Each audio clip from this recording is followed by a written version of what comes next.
Every single day, you wake up and go to work. Spend hours of your life, all for something called money.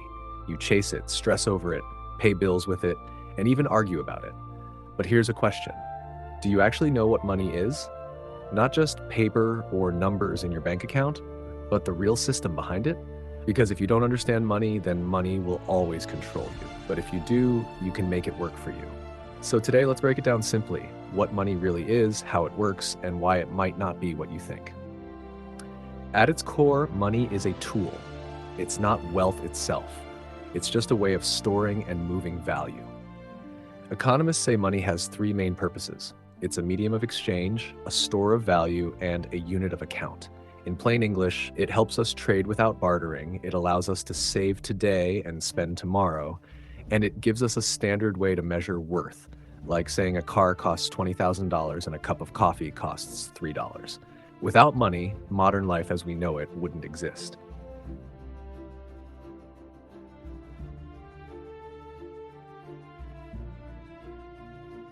Have you ever stopped to think about money? That piece of paper in your wallet, the numbers in your bank account, or the crypto coins on your phone screen, what gives them value? Why do we spend our entire lives chasing it, saving it, and investing it? Long before money existed, people traded directly through barter. If you had cows and I had grain, we could trade.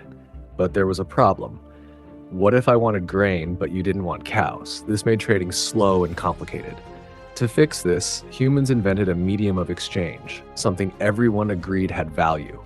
At first, it was shells, beads, salt, gold, silver, and eventually coins. These items were durable, hard to fake, and widely accepted. For the first time, value could move easily from one person to another. As trade grew, carrying heavy coins became a burden. In China, around the 7th century, the first paper money appeared. Merchants deposited gold or silver with trusted officials and received paper certificates in return. These papers were lighter and easier to carry, and people trusted them because they could always be exchanged back for metal. This was the beginning of what we now call representative money, paper backed by something valuable. Fast forward to today, and money no longer needs gold or silver behind it. The dollar, the euro, the pound, these are all fiat currencies. Fiat means by decree. In other words, money has value because governments say it does, and because people trust it. A piece of paper with numbers and symbols is technically worthless, but because everyone, from the shopkeeper to the bank to the government, accepts it, it becomes powerful. Trust is the invisible glue that makes modern money work. Economists describe money in three main roles. First, as a medium of exchange. It helps us trade goods and services without bartering. Second, as a store of value, you can save it today and use it tomorrow, knowing it won't lose all its worth overnight. And third, as a unit of account, it allows us to measure and compare value, like saying a phone costs $500 or a meal costs $10. Without these functions, economies would collapse. But here's a twist. Most of the money you think exists doesn't. If you look at your bank account and see $1,000, that money isn't sitting in a vault with your name on it. It's just numbers in a system.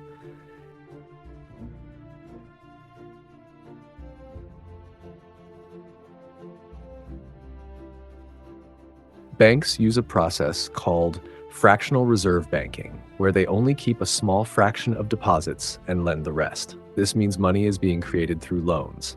For example, if you borrow $10,000 to buy a car, that money didn't exist before. It was created by the banking system. If money is created so easily, what stops it from becoming worthless? That's where inflation comes in. Inflation happens when too much money chases too few goods. Imagine printing trillions overnight. Suddenly, bread could cost $100.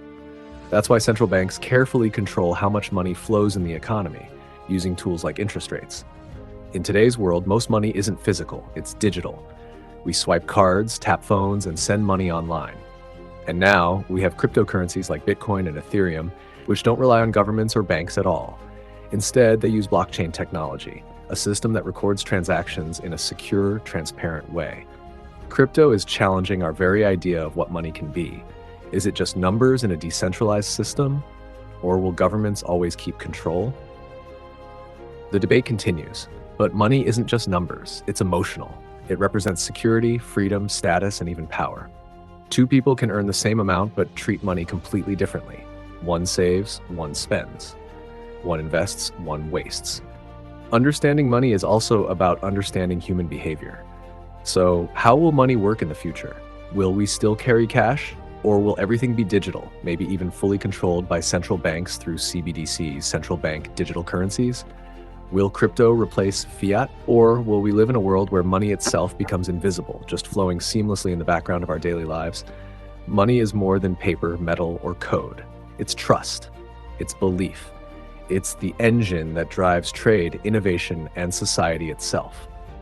The next time you hold a coin or open your banking app, remember, you're not just looking at currency, you're looking at centuries of human history, psychology, and trust, all wrapped into one powerful idea we call money. And that wraps it up for today's video. I hope you got real value and a new perspective that brings you closer to wealth at hand. If you enjoyed this video, make sure to hit that like button. It really helps the channel grow. Don't forget to subscribe and turn on the notification bell so you never miss out on strategies that could change your financial future. I'd also love to hear from you. Drop your thoughts, questions, or experiences in the comments below. And if you know someone who needs this knowledge, go ahead and share this video with them.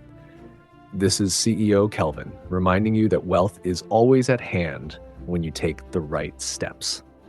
See you in the next one.